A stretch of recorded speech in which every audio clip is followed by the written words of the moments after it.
अस्सलाम वालेकुम स्टूडेंट्स।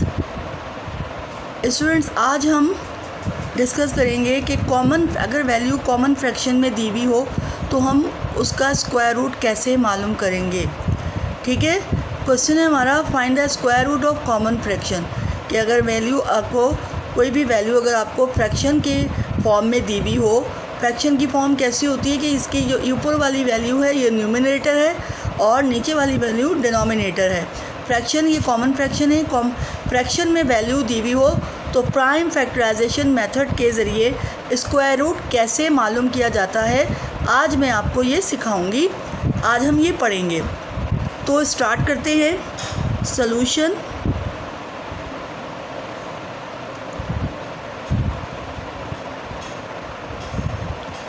ठीक है, सबसे पहले क्या करेंगे, हम न्यूमरेटर का अलग और डिनोमिनेटर का अलग हम जो है प्राइम फैक्टराइजेशन की मदद से इसके हम प्राइम फैक्टर बनाएंगे। ये है 81 न्यूमरेटर। पहले दोनों को अलग अलग हम सॉल्व करेंगे, न्यूमरेटर को अलग करेंगे, डिनोमिनेटर को अलग अलग सॉल्व करेंगे। और क्या मेथड है? Prime factorization method. यानी कि आपने जिस नंबर से इसके फैक्टर बनाने हैं, जो फैक्टर्स इसके बनेंगे वो प्राइम नंबर होंगे। सबसे प्राइम नंबर छोटा जो है वो 2 है। अब 2 के टेबल में कोई भी नंबर ऐसा नहीं आता जिसका यूनिट प्लेस 1 हो, तो इसका मतलब ये है कि 2 के टेबल से ये कम्प्लीटली डिवाइड नहीं होगा। तो हम 3 को देखते हैं। ठीक है, 3 2 6। अब इसमें 2 कैरी है, 2 यहाँ चला गया तो ये 21 हो गए। 3 7 21। फिर ये 3 से 3 9 27। फिर 3 3 9 और 3 1 3। अब यहाँ पर देखें, स्क्वायर रूट हमें मालूम करना है। 81 का स्क्वायर रूट हमें मालूम करना है। तो हमारे पास ये फैक्टर हम इस तरह लिख लेंगे। ये देखिए, अब हम इसके पेयर बना लेंगे। ठीक है, इस पेयर में से एक एक नंबर ले लेंगे। इस पेयर में से एक नंबर और इस पेयर में से एक नंबर, दोनों को मल्टीप्लाई किया तो हमारे पास क्या आया? 9 आया। ठीक है, 81 का स्क्वायर क्या है? 9 है। यानी 9 को मैं 9 से ही मल्टीप्लाई करूँगी तो ये 81 आ जाएगा। ये डिनोमिनेटर का हो गया। अब मेरे पास है ये न्यूमरेटर का। ये जो मैंने स्क्वायर रूट निकाला है ये न्यूमरेटर का है। अब डिनोमिनेटर की बारी है। डिनोमिनेटर मेरे पास है 121। अब 121 है, प्राइम नंबर हमने लेना है। 2 के टेबल में से करके देखेंगे, 3 से 4 से 12 से। लेकिन अगर आपने याद किए हुए हैं आगे तक, जैसे मैंने आपको पिछली क्लास में अपनी कल की बताया था, तो ये डायरेक्ट आप कर लेंगे। 11 1 11। अब 1 कैरी आ गई, 11 1 फिर 11, फिर 11 1 11। तो यहाँ पर आ गए इसके 121 का स्क्वायर रूट आ गया हमारे पास 11। ठीक है, तो अब हमारे पास न्यूमरेटर और डिनोमिनेटर को हम लिखेंगे। जैसे हमारे पास है 81/121, तो इसका स्क्वायर रूट हमारे पास आएगा। न्यूमरेटर का है 9 और डिनोमिनेटर का है 11। अब हम इस वैल्यू को देखेंगे।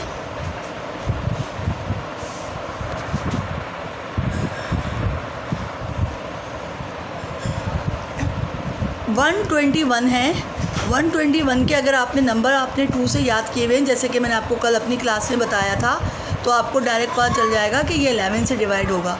11 1 11। एक कैरी यहाँ पर बची, यहाँ आ गया, ये 11 हो गया। 11 1 11। तो फिर 11 1 11। तो यहाँ पर इसके जो है पेयर बना लेंगे। तो ये एक पेयर बन गया। यहाँ से एक नंबर ले लेंगे तो क्या आ जाएगा? 11।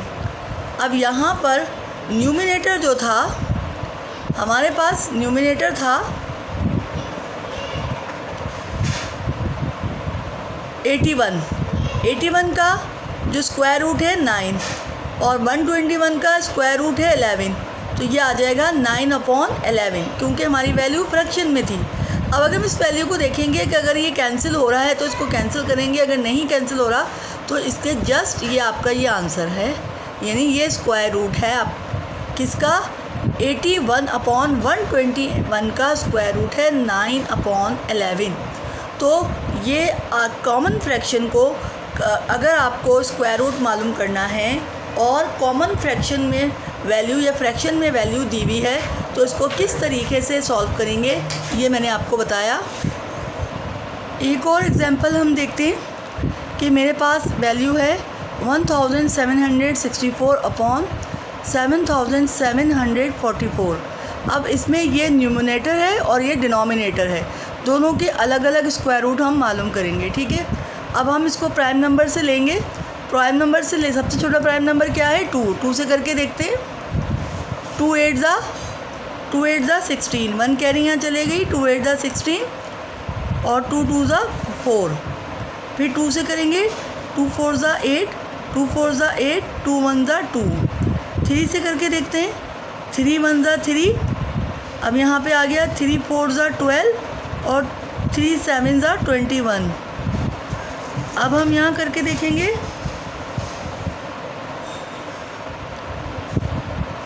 3 4 ज़ा 12, 3 9 ज़ा 27, 7 7 ज़ा 49 और 7 1 ज़ा 7। तो यहाँ पे आ जाएगा 1764 का स्क्वायर रूट होगा ऐसे 2 × 2 इंटू 3 इंटू 3 इंटू 7 इंटू 7। अब इनके पेयर बना लेंगे। पेयर बना लिया, एक एक नंबर ले लें इसमें से। यहाँ पे आ जाएगा 2 × 3 × 7। अब है 2 3 ज़ा 6, 6 7 ज़ा 42, ये आ गया। अब हम इसका डिनोमिनेटर देख लेते हैं। डिनोमिनेटर का उसी तरीके से लेंगे। डिनोमिनेटर है हमारे पास 7 7 4 4। 2 से देखेंगे 2 3 ज़ा 6, यहाँ पे एक आ गया कैरी तो 17, 2 8 ज़ा 16, एक कैरी आ गई, 2 7 ज़ा 14, 2 2 ज़ा 4।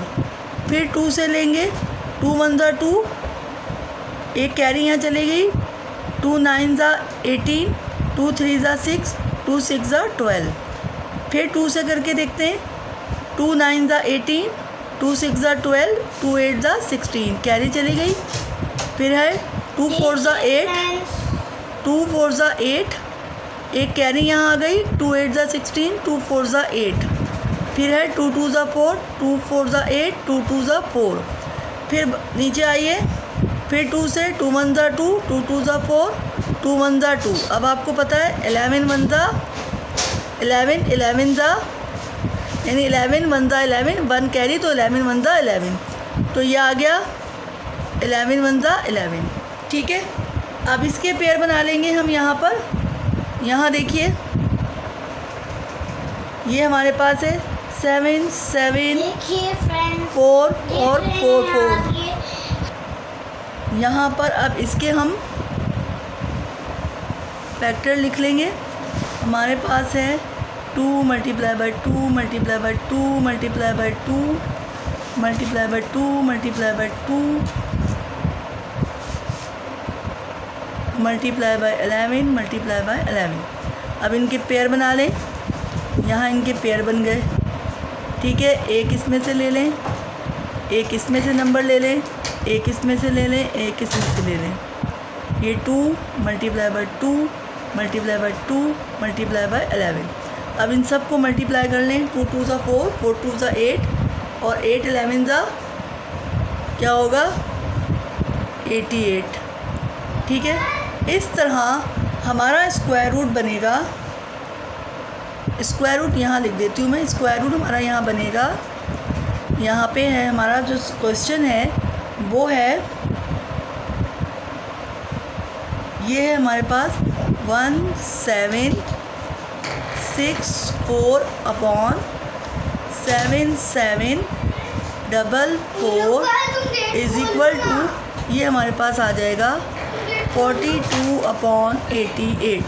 अगर आप इसको देखें ये कैंसिल हो रहा है तो इसको कैंसिल कर दें, जैसे 2 4 ज़ा 8, 2 4 ज़ा 8, 2 2 ज़ा 4, 2 1 ज़ा 2, ठीक है। अब अगर नहीं कैंसिल हो रहा तो ये आ जाएगा हमारे पास 21 अपॉन 44, ये हमारे पास आंसर हो जाएगा।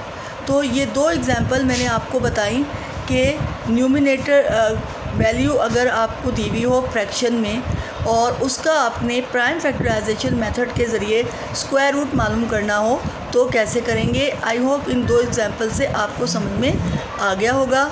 मिलते हैं कल नए टॉपिक के साथ एक नई क्लास में, जब तक के लिए अल्लाह हाफिज़।